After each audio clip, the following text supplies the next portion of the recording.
Very good evening. You're watching News Today at 9 p.m. I'm Preeti Choudhry. Our big talking point this evening, One Nation, One Poll bill was tabled in Parliament today. Election reforms or assault on federalism is what we're going to debate through the course of this show. And our top story, the Modi government on Tuesday tabled two bills that will facilitate simultaneous elections in the country. The opposition objected right away, demanding the bill be sent to a JPC for wider consultation. They forced voting on the table of the bill, which the government won with a simple majority. The BJP later issued notices to 20 MPs who were missing during the proceedings. This is how it all panned out. The Narendra Modi government tables the One Nation, One Election bill in the Lok Sabha. Union Law Minister Arjun Meghwal introduced two bills in Parliament. The Constitution 129th Amendment Bill 2024 and the Union Territories Law Amendment Bill. Speaker, sir, thank you very much for affording me this opportunity to speak on the introduction of the bill.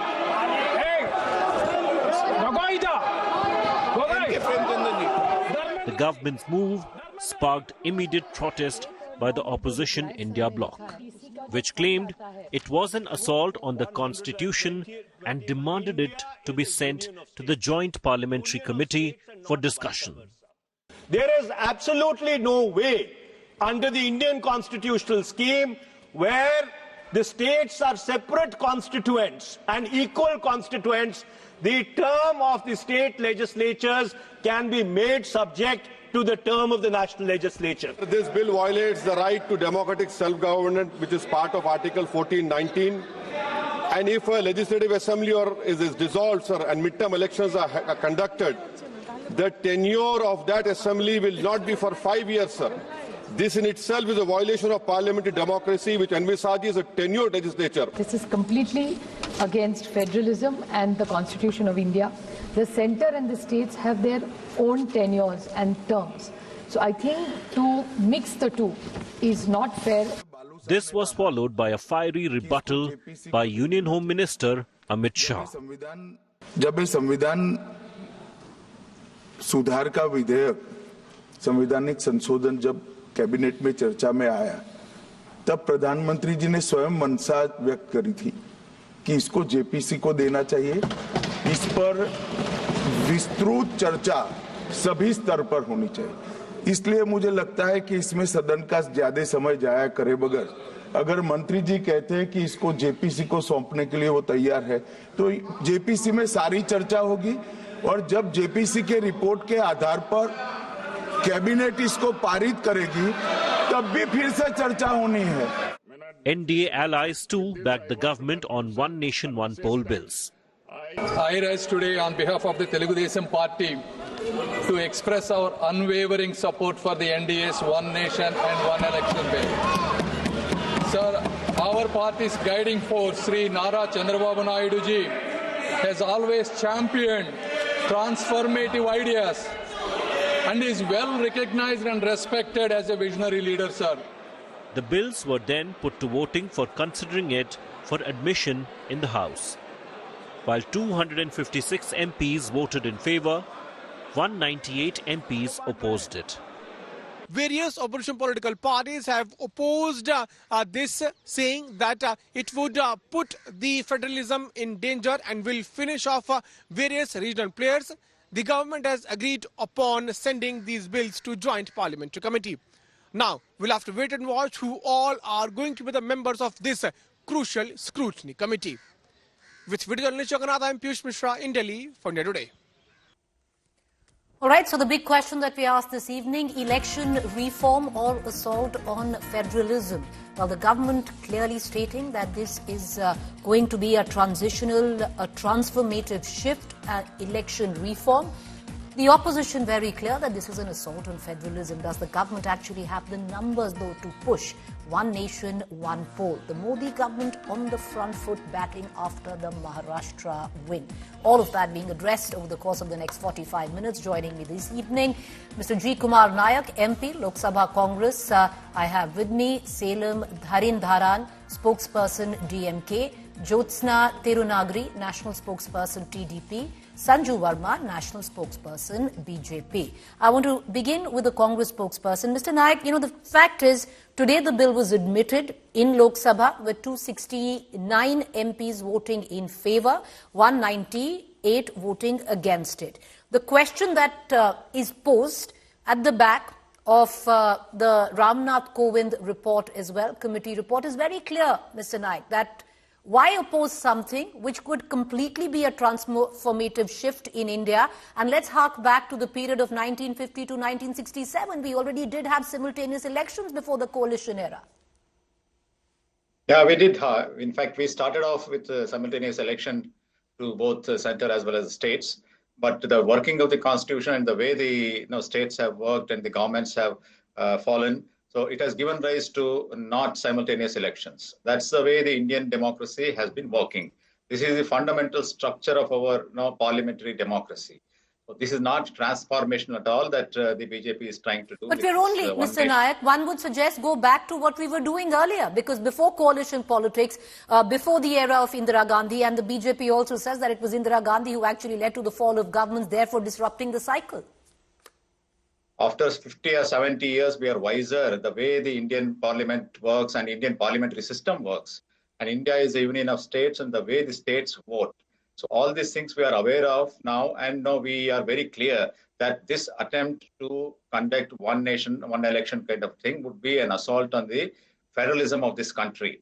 Each of the state is a representation or a manifestation of a linguistic aspiration or a cultural aspiration, as well as the ethnic aspirations. We need to allow that to flower and work out itself in every election. So it cannot be subsumed to issues which might come up in the one nation, one election at the national level. National issues are different, state issues are different. We need to have a fair playing field available for the state elections too. If they are happening at different times, what is the harm in this? What are we losing? There's a lot of good which has also been suggested by the Ramnath, Mr. Kovind's committee report, and I'm going to come back to that. I just want to bring in Sanju Verma into this conversation. Sanju Verma, if you actually look at it, the premise that was made by the opposition and very vehemently has been that this will compromise the federal structure of the country, the democratic principle will be compromised, and the state autonomy. Okay. Preeti, first things first. I think the opposition has been behaving like that typical khisiani billi khamba noche jo Hindi ki kahawat hai. When I look at the opposition party, I'm reminded of a khisiani billi. They will go against any sane proposal simply because it is being tabled by the Modi government, such as their visceral hatred for Prime Minister Narendra Modi. But quickly, let's talk numbers and facts. First and foremost, today there were 467 members present and voting in the Lok Sabha, out of which 269 supported the One Nation, One Election proposal, which means 57.6% of the Lok Sabha members present and voting supported the One Nation, One Election proposal. Point number two, 32 out of 47 political parties have supported the One Nation, One Election proposal, which means 68% of the current political parties, they support the One Nation, One Election proposal. So first and foremost, let's be very clear that as far as numbers go, they clearly stand with the proposal, not against the proposal. Now, very quickly in 30 seconds, Preeti, for the first time in 1983, it was the Election Commission which actually endorsed the idea of One Nation, One Election. The BJP was not in power. In 1983, it was the Congress, it was Indira Gandhi who was the Prime Minister. Then the 170th report of the Law Commission in 1999 endorsed the idea of one election, one nation, one election. Then you had the 79th Parliamentary Committee, which in 2015 endorsed this idea. You had the Niti Aayog report, which in 2017 endorsed the One Nation, One Election idea. You had President Ramnath Kovind, the former president, who in 2018 endorsed this idea. But most importantly, as you rightly said at the very outset of your debate, in 1957, in 1962, and in 1967, we had 3 general elections which were actually synchronized with state assembly elections, and things went smoothly if something could go smoothly in 1957, 1962, 1967, why is it that you have a problem but going Sanju forward? Verma, we are in the era of coalition politics, and you know it better how quickly governments fall, and things are very different politically what they were in 1967. But having said that, you gave out numbers, and you seem to suggest that it's going to be smooth sailing, but not quite. What I'm going to do is, before we actually get in on how the NDA needs two-third majority, does it need two-third majority? Because strangely, the Ramnath Kovind report seems to suggest that it only needs a majority, not two-third majority. That in itself is being contended with. Number two, and the biggest of them all, which could be a massive roadblock, do states need to ratify one nation, one poll? And if they do need to ratify, then it's trouble going ahead. Strangely, the Ramnath Kovind committee report seems to suggest that they don't need to ratify. Let's listen in to both legal arguments, and we'll come right back. Let me try and frame the debate in a way that common people can understand, because we had Ramnath Kovind ji, the president of this committee, with us at Agenda Aaj Tak over the weekend, and he said that there is no need for the government to seek the approval of state assemblies if we're talking only about Lok Sabha polls and state assemblies. In the way that opposition parties see it, they're saying that this requires a two-thirds majority, not a simple majority in the floor of the House, and it requires at least half the state assemblies to ratify it. The government's position and the committee's position is that just a simple majority is enough to be able to push this through. How do you explain that? Simple majority is a misnomer. Any constitution amendment requires two-thirds members present and voting. So you need that majority. It's not the consequential amendments which will be required to be made to the Representation of People Act will require a but there are changes proposed to the Constitution which I can see you're running on your screen. Those changes will require an amendment of the Constitution. The committee has taken the view, but this is not the last word of it. The committee has taken the view that this doesn't affect the states in a manner that it will require ratification of more than half the states. But if it does, it does. The point is, this thing has to be debated for its merits. The other big argument is about whether this can be passed just as a constitutional amendment in Parliament, or does it need the ratification of more than half the state assemblies?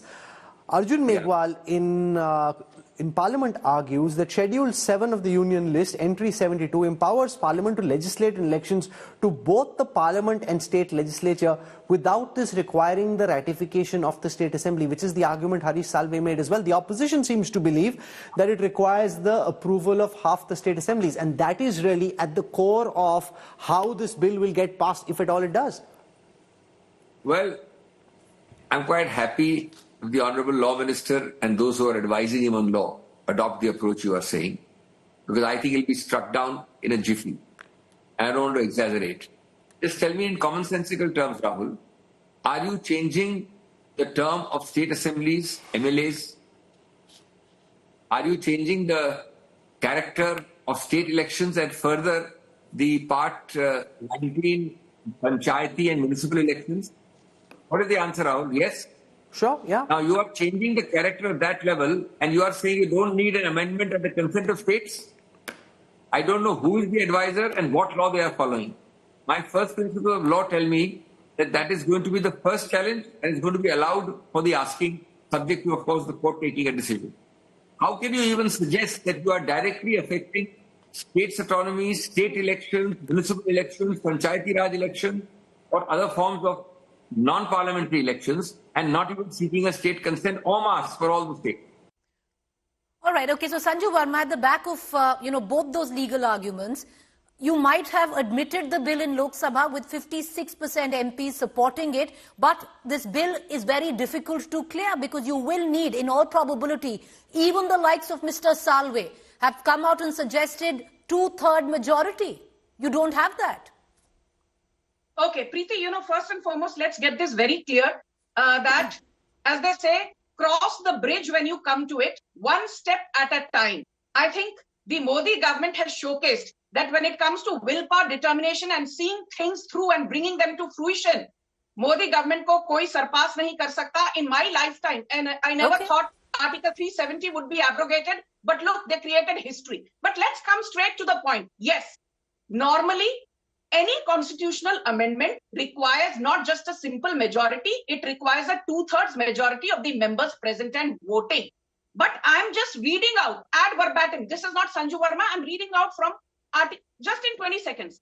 Articles 83(2) and Article 172 of the Constitution stipulate that the tenure of Lok Sabha and state assemblies respectively will last for 5 years unless dissolved earlier. And there can be exceptional circumstances, as in Article 356, wherein assemblies can be dissolved earlier. So we have to first define what exceptional circumstances are. Do these exceptional circumstances require a you're actually going or a 2/3 majority? Okay.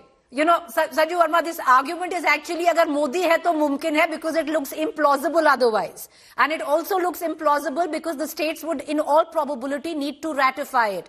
And it will go to court. Will it stand the scrutiny of court? Well, that's a legal argument and that can be made separately. Preeti, Modi hai to mumkin hai, baar Modi ji that's all I'm saying because right now that's the only way it's going to get cleared. And that's the only argument that, you seem to have right now on it. But Salem Dharan, you have opposed it vehemently. I want to know your reasons. Because there are a lot of benefits, sir, which are attached to this bill, attached to One Nation, One Poll.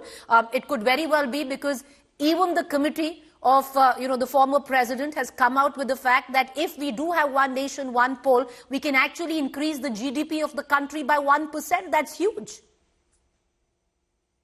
See, you can write some nonsense and ask me to believe it. The ex-president and the members in the committee did not even know that it required 2/3 majority. It requires at least 18 bills to be amended. 18 articles in the constitution to be amended. See, who says there are benefit? I don't think there are any benefit. I'm not speaking as a DMK spokesperson. I'm also a student of politics. I've studied politics in best of places. I've studied research papers on this matter, even from before, right? The same thing happened in Italy, where 20 years back when state elections and national elections happened together. Professors in the University of Nottingham did a research on it, and they found out that when these elections happen together, the national issues take precedence. That's the salience of national issues, like such as defense and foreign, are more shown importance and based on which people vote. And then issues of state issues, such as education, municipality, healthcare, take the back seat. This was proved in that research by seeing Italy as a case study. And because political parties are rational actors, they don't focus on these aspects.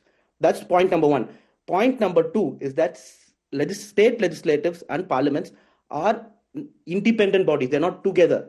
So how can you have elections for both together by order? For example, even in a homogeneous country such as Germany, for example, Berlin term and election term for a state government in Berlin is 5 years, Munich is 4 years. They don't even have the elections in 5 years for each state. Even in a homogeneous country where people speak the same language and only 8.2 crore people live. And you're talking about cost. How much elections cost in this country? 462 crores. Per year. That was money that was allocated to Election Commission by Government of India. And Prime Minister Modi spends 500 crores of government money for advertisement. So if he's thinking he's spending more money for elections, let him not advertise his face in the newspaper. That will save. And I'm asking you, is any political science expert? Let's please go one by one. Sir, make your point. Keep quiet, Sanjeev Verma. Sir, make your point. Sir, please make your point. I'm making only 1 point. 1 second. Can I just, ma'am, you have your own time. Just make your point. Was there any economist of world repute in that committee? Was there any political scientist of repute? Who wrote this? You can have some 12 people who do not understand anything about political science and economics and then come and say something and say... All right, the fact is this is a committee. All right, sir. The fact is, and for our viewers, for the understanding of our viewers, the committee that has recommended One Nation, One Election, though they have said they have a huge sample size, 80% of the people that they consulted with have come back and supported the cause. I'll come back to you, sir. So now, but we want to put this out that this committee has no legal standing. It's a committee. It can give recommendations. Now, you said, that there isn't any good that will come out of One Nation, One Election. But on the contrary, there can be a lot of good. It'll improve the efficiency in government. That is what is one of the key points that has been noted by the committee. Reduce time taken. We've already discussed cost, curb candidate, political party expense, better utilization of administration, security apparatus, reducing communal tensions, because you've seen, especially in the recent past, what goes down. Avoid prolonged lock-in of state security forces, and I think this would also be a big one. But on the flip side of it, And I want to bring in Jyotsna Tirunagari for it, spokesperson TDP. You know, your party in Parliament have vehemently supported your ally who's put forth the bill of one nation, one election, ma'am. The question is, one would reckon it's a little strange coming in from a regional party because ultimately many would suggest this will threaten the basic structure on which resides federalism. Good evening, one and all. See, I've been listening to all these discussions since almost 2 to 3 days continuously. We have in several channels, but I am surely worried and surprised. Actually, what do they actually mean by federalism? What is federalism in true sense? We are talking about the state benefits. We are talking about the national benefits. We are trying to align the state benefits and the rights and both benefits and rights of the state along with the national rights and national benefits. Simple. That's what is federalism for us, first thing. Second thing is, this is not a new thing. No, I don't know why they have a problem with it now. Whenever we get something, we get the women reservation bill, they have a problem with it. We get any other bill, they have a problem with it. We have EVMs online, they have a problem with it. When they pitched in for EVM, they didn't have any problem. When their own party pitched in for one nation, one election, they didn't have any problem. But just because NDA is getting it now, just because he is getting it now, they have a problem with it. Simple. My question. But Ms. Tirunagari, and I'll come back. You know, I understand the kind of argument that you're making, something which Sanju Verma has echoed. But let me circle back to the question that I asked you on federalism, and let me quote Mr. Owaisi, who today on the floor of the House said that the bill indirectly introduces a presidential style of democracy, alluding to the sheer fact that you have somebody like a Modi and he's a larger-than-life figure. Therefore, there lies an unnatural advantage in this. The bill is based on maximizing political gain and convenience and will finish off regional parties. This has been the contention of the likes of Mr. Owaisi and other regional counterparts like who's sitting on this very show, the spokesperson of the DMK. Absolutely wrong. I'll tell you why. Because, see, they can quote whatever they want to on the House also, but still, again, I'll have to tell you the fact. The point here is, I think if I'm not wrong, I'll have to, if somebody on the show, on the panel can correct me if I'm wrong, but if I'm not wrong, Karunanidhi ji also pitched in for one nation, one election policy. He has pitched in for that. So now, here, what is the reason for Owaisi ji or somebody else, for any other party to not go for it? My question is, we are not talking about it now. We have been talking about it. Okay. Sir, one second. Ma'am. Your DMK counterpart is saying, because you spoke about his leader, he's saying it's not true. He never pitched for one nation, one poll. I'll give you an example. I'll give you the proof for that also. I'll tell you why. In the year, one second, because it is very clearly I'm going to circle back to the both of you, the two regional players. I'll come right back. Let me bring in the Congress spokesperson back into this conversation, and I'll go to Sanju Verma after that. Mr. Nayak, you know, the constant refrain is it's going to dilute federalism, it's going to finish regionalism, and it will give an advantage to the BJP, especially because you have a larger-than-life cult figure like Prime Minister Modi. But electoral history stands otherwise, and I'll give you a very recent example. There have been multiple.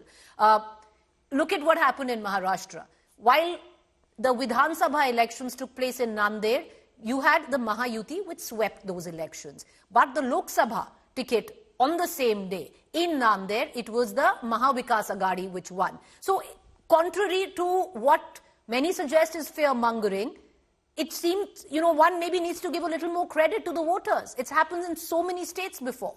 Odisha, for example. The kind of electioneering that we are seeing these days is very clear that it is centered around the personality, and it is to aggrandizement of the personality, and whatever that agenda is set at the national level is carried forward in a major way. So if you continue to have this kind of a thing when the state elections are also held, then in all likelihood the state aspirations would be subsumed under the national issues which are to be discussed. Of course, if we can start off with one election with this, one nation, one election kind of thing. But is it really workable? Say, there are reasons why the state governments or the central government need not finish the 5-year term. There can be a fall of government. What is the solution that we have proposed in this kind of a bill? The solution itself is worse than the problem. We cannot have a tenure of a state government elected body which is lesser than 5 years. All these things require constitutional amendment, which itself goes against the fundamental structure of the constitution, which says that state is an independent. It's not in terms of in comparison with the US, it is not kind of a state, but still India is also a union of states. States have definite role to play. You cannot ride roughshod over the states. A union government or the parliament is not supreme or doesn't have a control over the state level elected bodies. So they also are independent. That needs to be recognized. That point has to be recognized. And also, even if one were to put in all good faith, personally, I feel this is a kind of bogey with the BJP tries to rake up on and off. But even if one were to give kind of a point to them and let us start working this, but what is the solution to various problems which are going to arise? I feel the solutions will be worse than the problem that is being proposed. About the cost, efficiency, and other things, sir, there is we should not discuss that at all. There is no cost that we can put to democracy. What are we talking about? Few hundred crores. Let us not even go at that point. If elections are held often, it is an opportunity for the electorate to come and exercise and show the politicians their place. It is a method of accountability which is exercised by the common man of this country.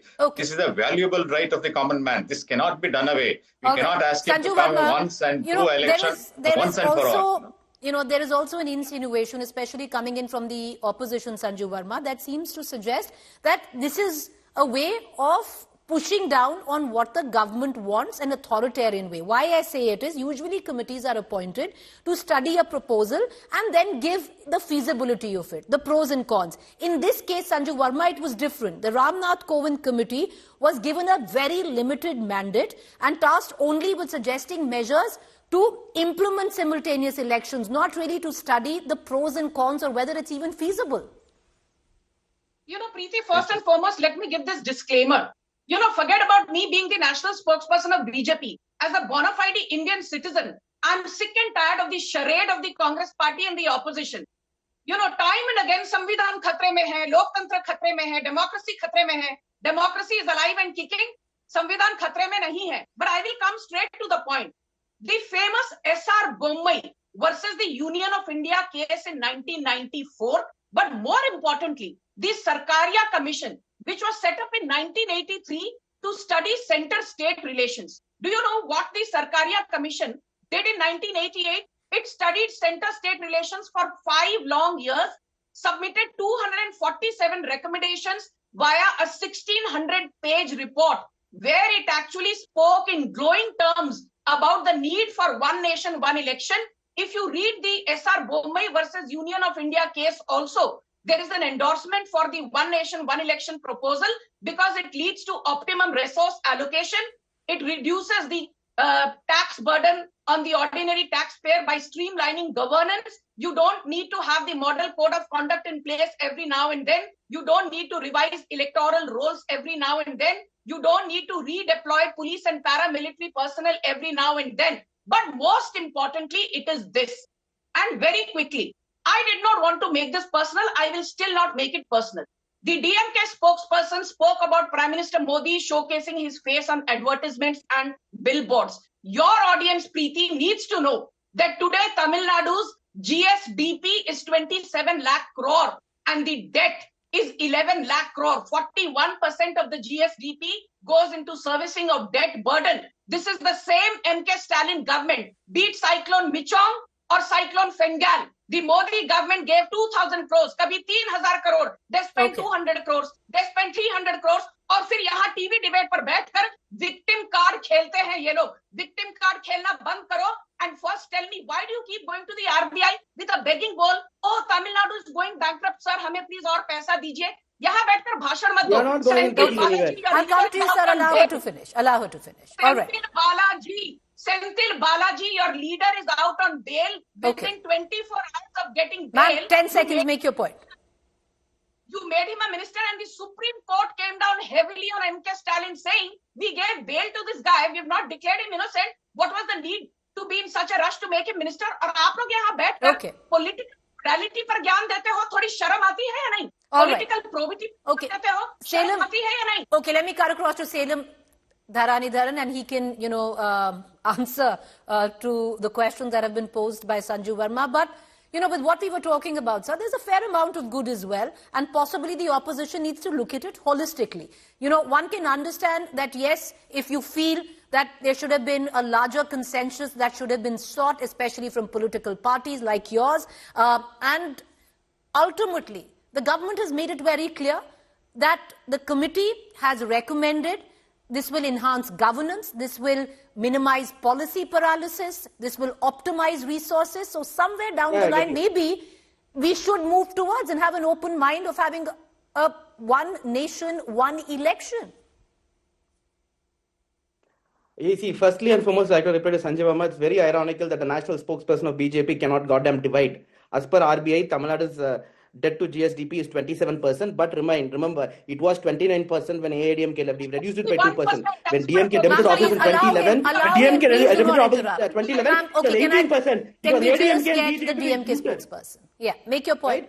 Right? It was a AIDMK alliance in cahoots with BJP who looted.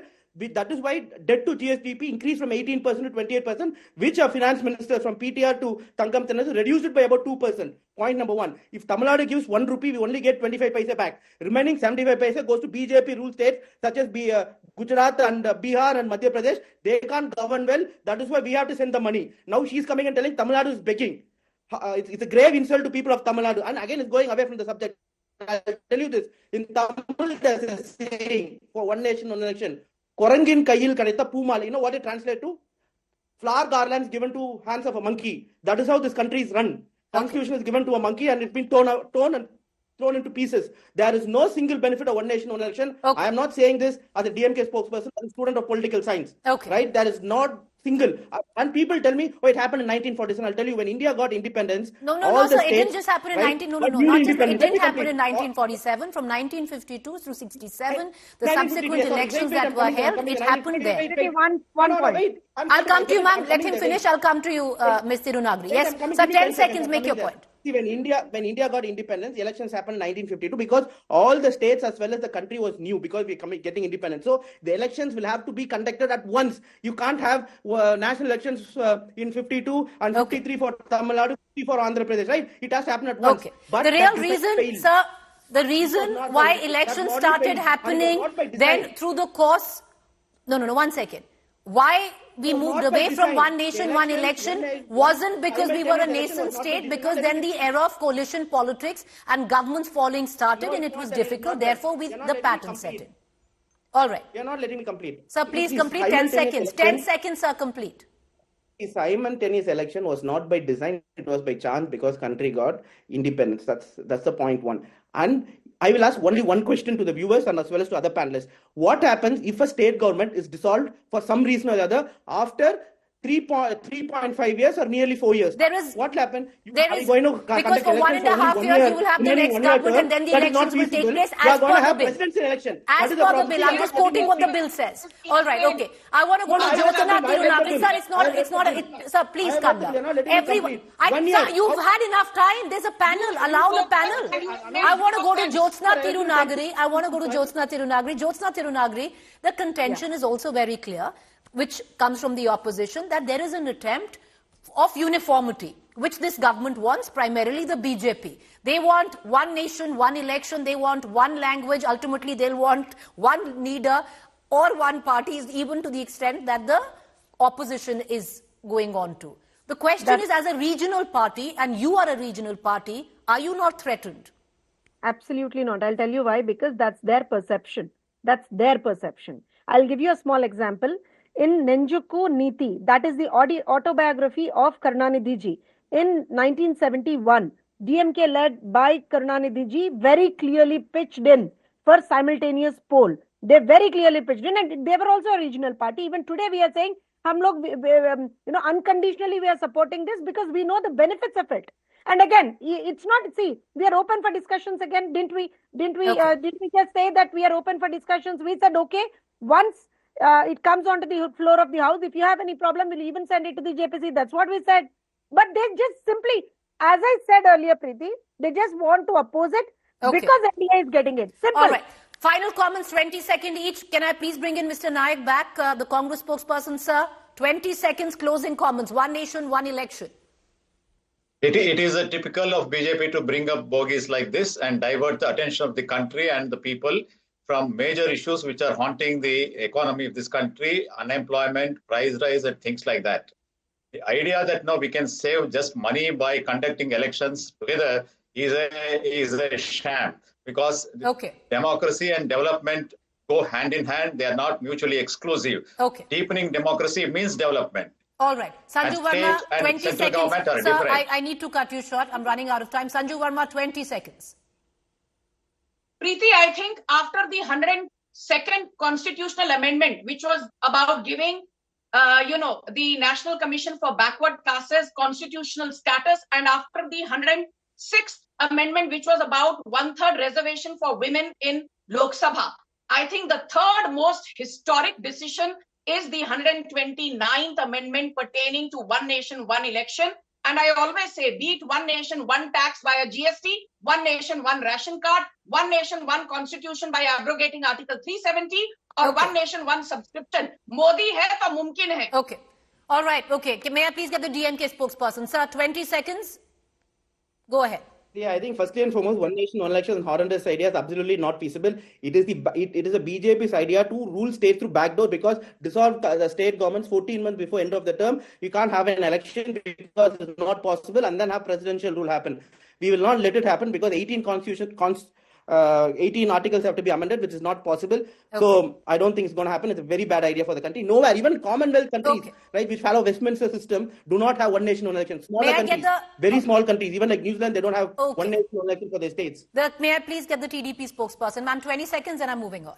Preeti, I'm going to wrap it very, very fast. It's the need of the hour. That's the reason we have got it into the House. And definitely, we are looking forward for more debates on this and meaningful discussions on this, and we are looking for a logical solution to this. Very clear. You're happy that it goes to the JPC? See, definitely, there's nothing wrong in it. We only said no. Our law minister said, "Arey yaar, hum log JPC ke samne rakhenge. Agar aapko kuch etraz hai, to laake bol do." All right. So with that, I'm going to end this debate. I'm going to end this debate on that. There's so much noise, but viewers, for a minute, just think about it. Were we able to even have 2 elections in one go, Maharashtra and Haryana? There's also Delhi. 3 of them could have happened together, but did they happen? Not quite. Are we in a position? Well, we don't know. Let's see. Where politics is concerned on it, it's definitely peaking, but let's also get in another view on this. Is the one nation, one election bill feasible for India? Can simultaneous polls be a game changer? Let's quickly listen into this chat that my colleague Rahul Kamal had with Mr. S.Y. Qureshi, former CEO.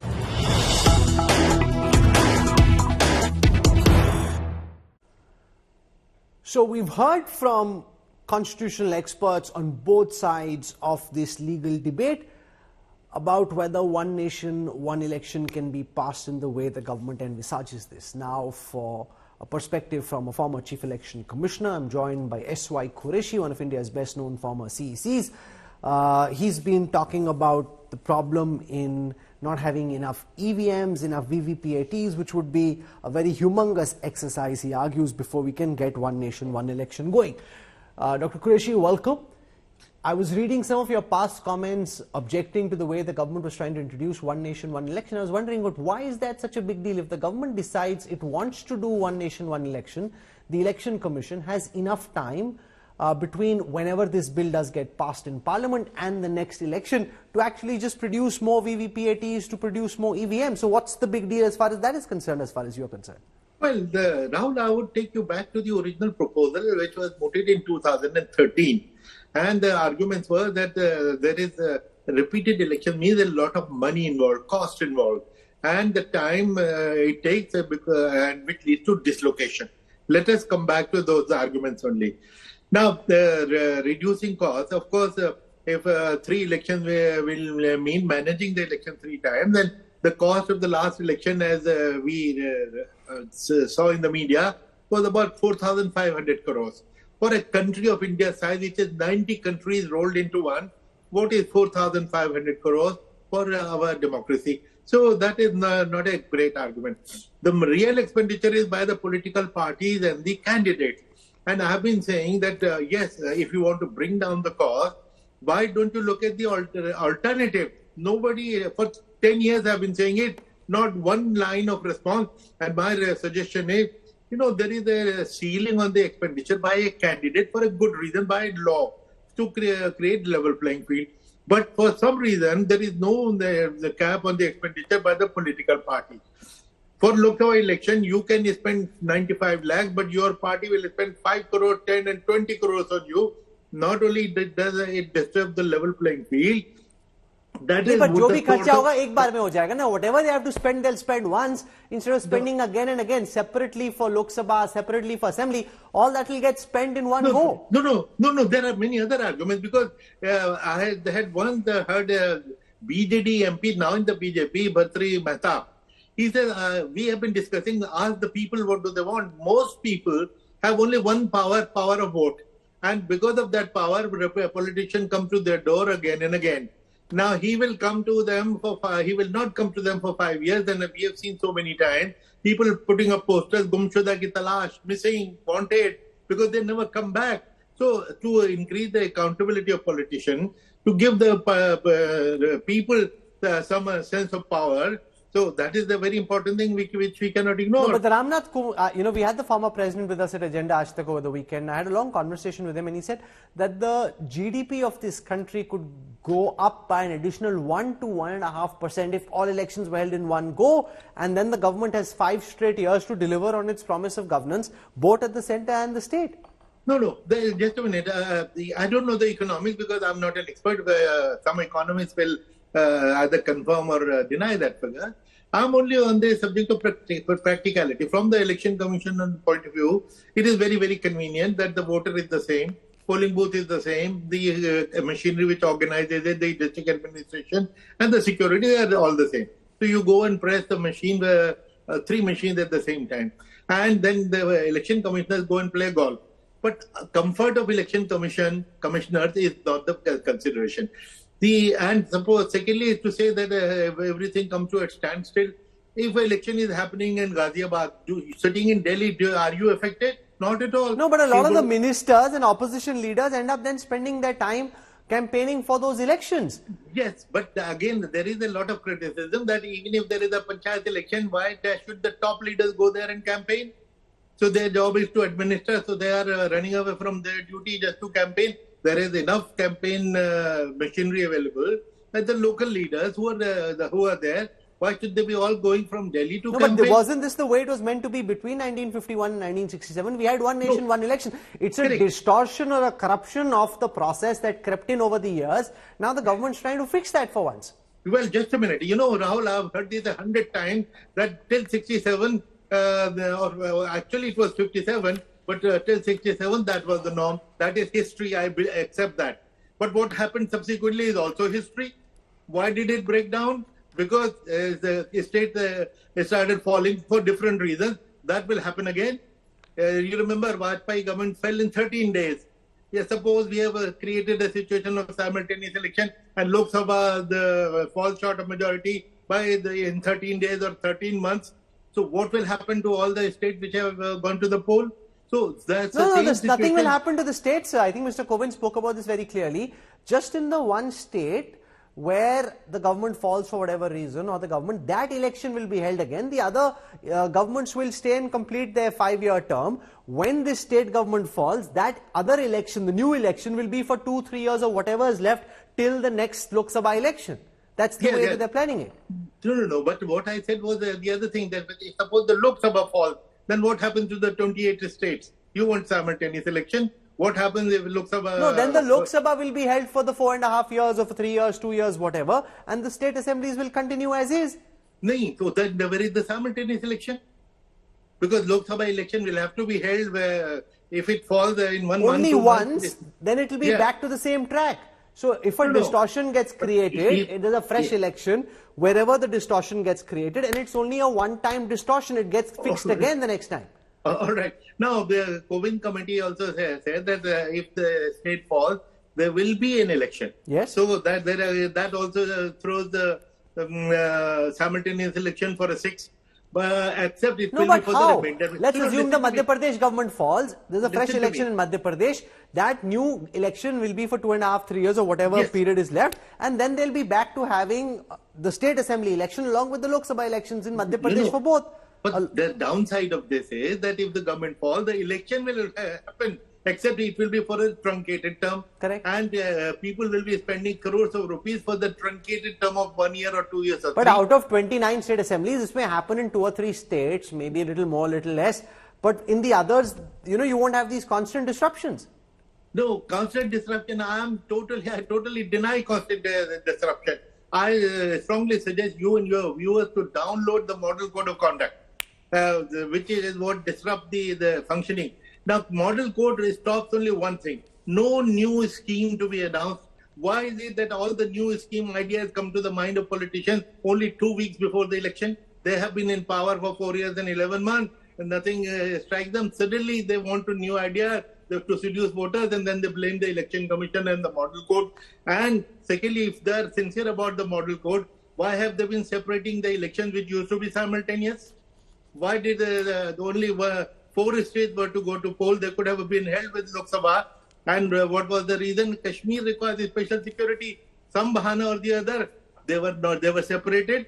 If you can't hold a simultaneous election of general of Lok Sabha and only 4 states, what kind of problems can we anticipate? Okay, those are compelling arguments. They need to be thrashed out in the JPC and also ultimately before a court of law. You've heard the kind of reservations S.Y. Qureshi has. Mr. Qureshi, for taking out time and joining us on this broadcast, thank you very much, sir. Yeah, Rahul, if I may add. Go on. Yeah, the other argument about the cost. If the election is held simultaneously, we will require 3 times the EVM than VVPAT. Sir, but there are not 3 elections. There are 2 elections. The panchayat elections happen after 100 days. So, no. Okay, I'm glad that you raised that point. A separate election after 100 days is a separate election. It is not a simultaneous election. And in fact, it is worse than the present scenario, because if you'll be recalling all your 15 million people once again for a completely new bandobast within 100 days, when they have not even got over the fatigue, and the people who go to their villages to vote will not be able to come, many of them, because they will not get the leave, or they cannot miss their daily wage to go back again within 100 days. What is this separation by 100 days? It's not a simultaneous election then. It's a separate election with all the problems. If it is so close together, it has more problems than it has solutions. No, the government's argument is there are 2 elections. Once you've had them, then you're done for 5 years. That's the argument the government is presenting. No, also, this bill has come on separating the panchayat election. Panchayat has 3 million elected representatives. Now you have subordinated them to the needs of Lok Sabha and Rajya Sabha, Lok Sabha and Vidhan Sabha. Now, what is this? So, where is it? This proposal is so diluted, it has lost all its moral authority. Okay, we've heard the reservations expressed by Dr. Qureshi. I thank you for your time and for sharing your insights with our viewers.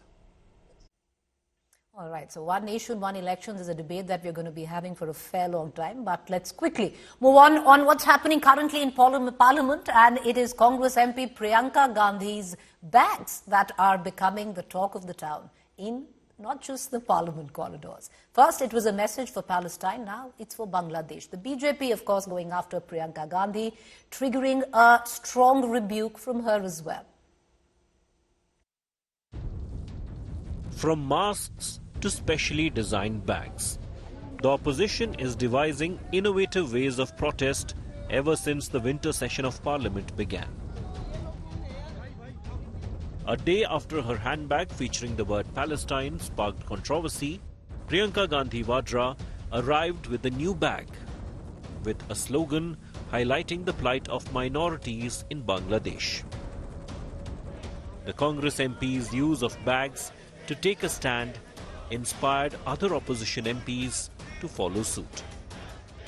Bangladesh के मुद्दे पर इस वक्त कांग्रेस के सांसद संसद के मकर द्वार पर धरना प्रदर्शन कर रहे हैं। ठीक मेरे पीछे आप तस्वीरों में देख सकते हैं कैसे प्रियंका गांधी के साथ साथ जितने भी कांग्रेसी सांसद हैं वो यहाँ पर मौजूद हैं। उनके हाथ में कई तरह के पोस्टर्स हैं, प्लेकार्ड हैं, जिस पर लिखा हुआ है stand with the minorities of Bangladesh. तो ये कांग्रेस का मैसेज है, इसमें कांग्रेस ये मैसेज देना चाहती है कि वो जो अल्पसंख्यक है बांग्लादेश में उनके साथ खड़ी है और वो ये कह रहे हैं कि जो सरकार है हिंदुस्तान की सरकार को इस पे कहीं ना कहीं कोई कदम उठाने की जरूरत है। The BJP lashed out at the Congress over its protest. कल कांग्रेस के एक नेत्री संसद में फिलिस्तीन का बैग लेकर घूम रही थी और हम यूपी के नौजवानों को इजराइल भेज रहे हैं। वहां पर अभी इजराइल के राजदूत आए थे, उन्होंने कहा कि हम यूपी के और भी नौजवान ले जाना चाहेंगे क्योंकि यूपी का नौजवान अच्छा काम कर रहा है। बैग झोले से देश नहीं चलता भैया। बैग झोले से तो हम भी काल से बहुत सारा बैग सब लाद के चलब। अब यहाँ पर हिंदुओं पर अत्याचार और उस पर कोई कुछ नहीं बोलता। संभल में इतने हिंदू मारे गए, इतने दंगे, उस पर कभी कुछ नहीं बोला। Responding to the BJP's criticism, Vadra dismissed the remarks as typical patriarchy. That's typical patriarchy, that you decide what clothes women wear also. Okay, ma'am. I don't subscribe to that. I will wear what I want. Incidentally, Priyanka's support for the Palestinian cause was praised by Pakistani political leaders. The Congress pointed out that its leaders' views was in tune with the central government's stand on Palestine. India has long supported a two-state solution, advocating for the establishment of an independent Palestinian state alongside Israel. With Piyush Mishra, Bureau Report, India Today. With that, viewers, it's a wrap on this edition of News Today. We'll see you tomorrow. Stay tuned and have a good night. Thank you.